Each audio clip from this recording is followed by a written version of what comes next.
আমরা রক্ত দিচ্ছি আর ওরা সচিবালয়ে বসে টাকা ভাগ করছে। হাসনাত আব্দুল্লাহ বলেছেন এই কথা। জেলা প্রশাসক নিয়োগে মোটা অঙ্কের টাকা লেনদেনের অভিযোগ নিয়ে একটি জাতীয় দৈনিকে সংবাদ প্রকাশিত হয়েছে। এতে জনপ্রশাসন মন্ত্রণালয়ের সিনিয়র সচিব মোহাম্মদ মুখলেসুর রহমানকে অভিযুক্ত করা হয়েছে। তবে প্রকাশিত সংবাদকে ফেক বলেই দাবি করেছেন তিনি।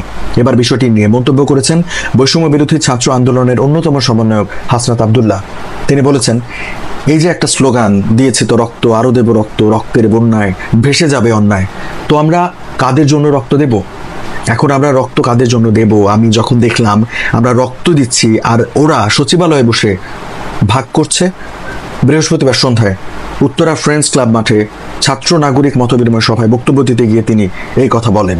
হাসনাত আব্দুল্লাহ বলেন, আমরা রক্ত দিয়ে যাচ্ছি আর ওরা সচিবালয়ে বসে টাকা ভাগ করছে। দ্য মেথড অফ পেমেন্ট 5 কোটি না 10 কোটি। একজন বলছে, আমি ভাই নির্লোভ মানুষ, আমার এত লোভ নাই, এই 5 কোটি হলে চলবে। অন্যজন বলছে 10 কোটি। প্রথমজন বলছে তোমার যা মনে হয়।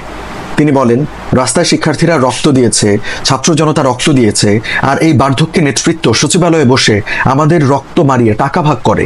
স্কাউন্ড্রেল। এই বার্ধক্যে নেতৃত্বের জন্য আমরা ছাত্র নাগরিক রক্ত দিতে প্রস্তুত না।